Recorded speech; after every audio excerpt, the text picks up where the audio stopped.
I never should have taken that shortcut. It was late, past midnight, and the quickest way home was through Hollow Street. Everyone in town avoided it, but I wasn't in the mood to take the long way around.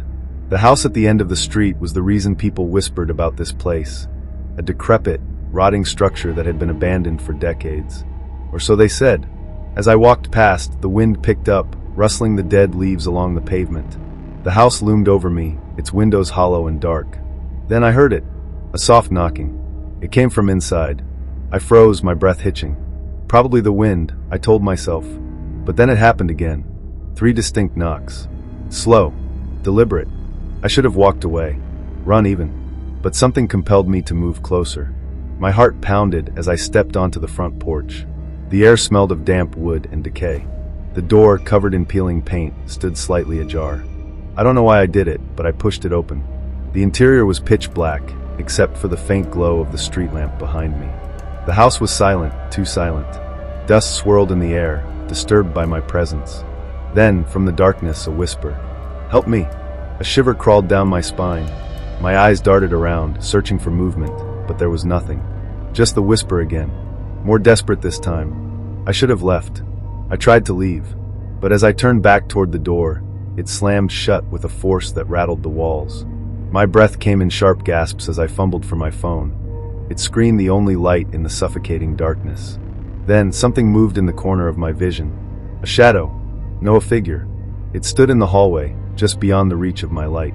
Its outline was human, but wrong. Too tall, its limbs too thin. And its eyes. I don't know how to describe them.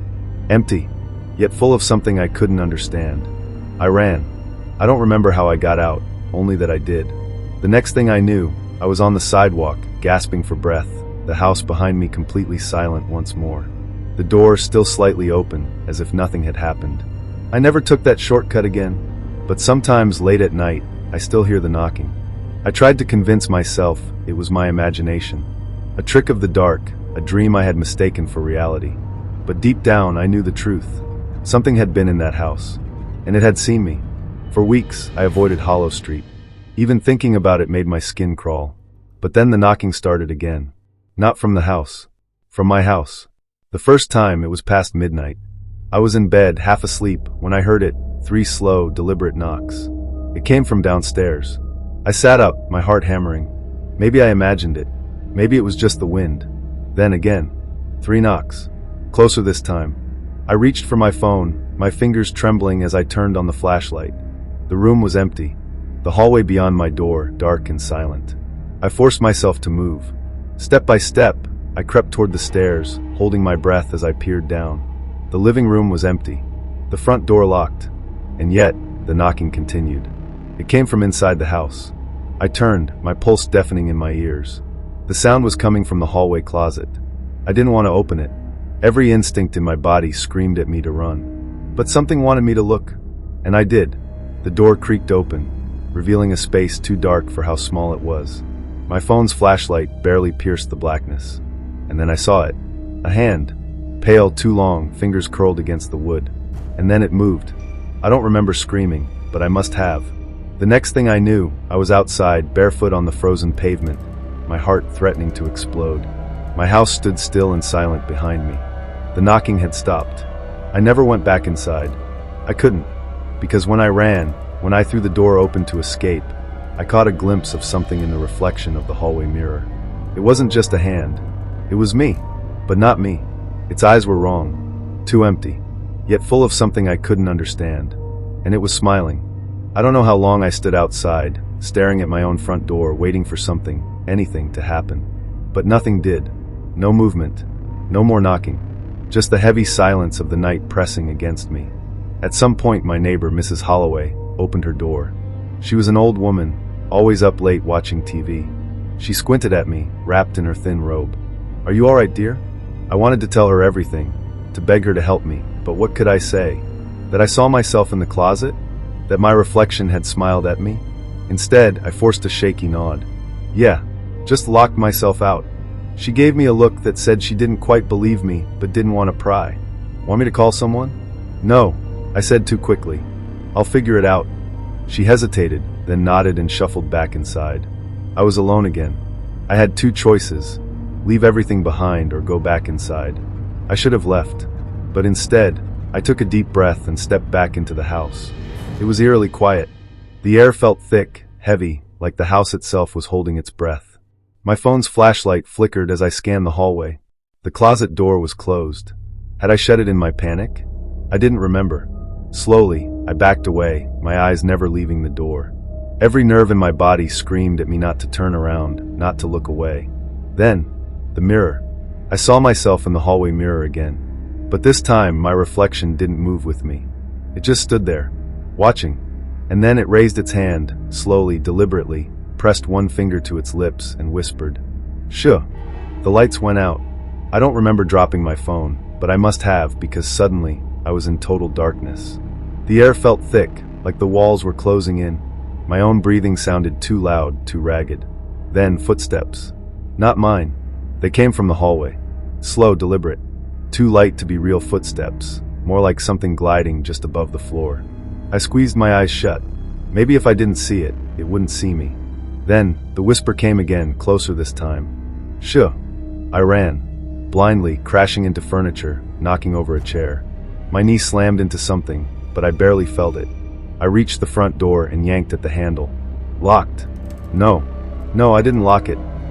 My hands fumbled, shaking too hard to work the lock. Behind me, the footsteps stopped. Silence. And then the voice, right behind my ear. "You shouldn't have come back." I don't remember screaming, but I must have. My fingers finally worked the lock, and I stumbled outside, nearly falling down the steps. The cold air hit me like a slap. The house behind me stood silent and still. The lights flickered back on. Through the front window, I saw something. Not me. Not exactly. It was standing in the hallway, just beyond the mirror, smiling, tilting its head in a way that was almost curious, almost amused. Then it raised its hand and waved. I never went back. I moved out the next day, leaving everything behind. Clothes, furniture, everything. I didn't care. I just needed to be gone. But sometimes late at night, when I pass by a mirror, I swear I see something in the reflection. Not moving with me. Watching. Waiting. I tried to move on. I really did. New apartment, new city, new everything. I told myself it was over. That whatever had happened in that house was behind me. For a while it worked. Until last night. I was getting ready for bed when I caught something in the bathroom mirror. Not directly, just the feeling of something off, like a glitch in reality. I turned quickly, heart hammering. Nothing. Just my own reflection staring back. I exhaled, shaking my head. Get a grip. I reached for the light switch. Then my reflection blinked. I didn't. I froze, my fingers hovering over the switch. My chest tightened. My reflection just stood there, perfectly still, its expression unreadable. Then it did something impossible. It smiled. I didn't. A slow, deliberate grin stretched across its face, too wide, too unnatural. I stumbled backward, my heel catching on the bath mat. My reflection didn't move. It just watched me fall. I scrambled to my feet and did the only thing I could think of. I grabbed a towel and threw it over the mirror. My breathing was erratic, my skin ice cold.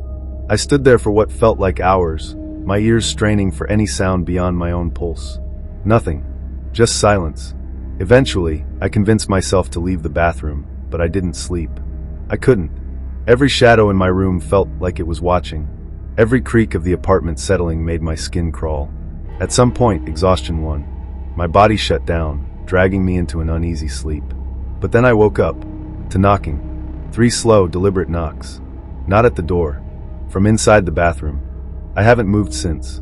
The towel is still over the mirror. But I can feel it. Something's waiting. And sooner or later. I know it's going to step through. I didn't sleep. I sat in bed, staring at the bathroom door, waiting for something, anything to happen. The knocking never came again. But I knew it was still there. The air felt heavier, thick with something unseen. The kind of weight that makes your skin crawl, that whispers in the back of your mind. You are not alone. The worst part? The towel. It was shifting. Not falling, not slipping, moving. Like something behind the glass was pressing against it. I could see the faintest outline of fingers. I should have left. Walked out of my apartment, never looked back. But I didn't.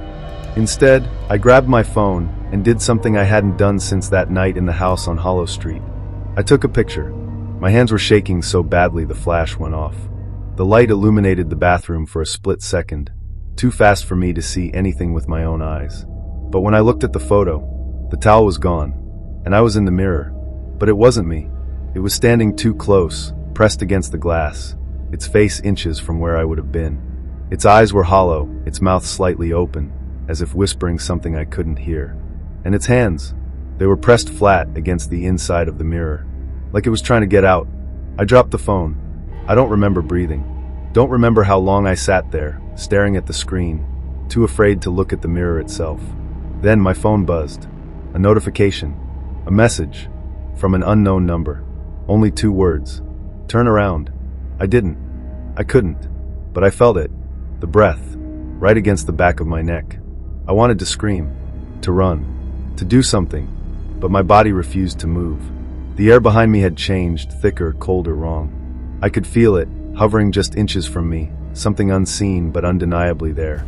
My pulse pounded in my ears, drowning out everything else. The phone slipped from my trembling fingers. The screen flickered once before going dark. Silence. Then, a whisper. Not spoken aloud. Not with sound. Inside my head. Let me in. A sharp, icy pain stabbed into my skull. It wasn't just words, it was something else. Something pressing against my mind, clawing at the edges of my thoughts. I clenched my jaw, fighting the urge to scream. You brought me here. I squeezed my eyes shut. No, I didn't. You let me see you. My body started to shake. The air around me crackled, a feeling of static, like standing too close to an old TV screen. The room smelled wrong now, damp, like rotting wood, like that house on Hollow Street. I swallowed hard and forced myself to move. Just a little. Just enough to shift my weight. I could run. If I made it to the door. But then I felt it. The lightest brush of fingers against my hair. Not solid. Not fully there. But real enough. I bolted. I didn't look back. My feet barely touched the floor as I crashed through my apartment, yanking the front door open so hard it nearly came off the hinges. The hallway outside was empty. Too empty. No distant hum of a neighbor's TV. No sounds of the city outside. Just an unnatural, suffocating silence. I stumbled forward, my breath coming in sharp gasps. I needed to get out. Out. But then, a sound. Not behind me. Not from the apartment. Ahead. A single knock. From the mirror at the end of the hall. I stopped so fast I nearly fell.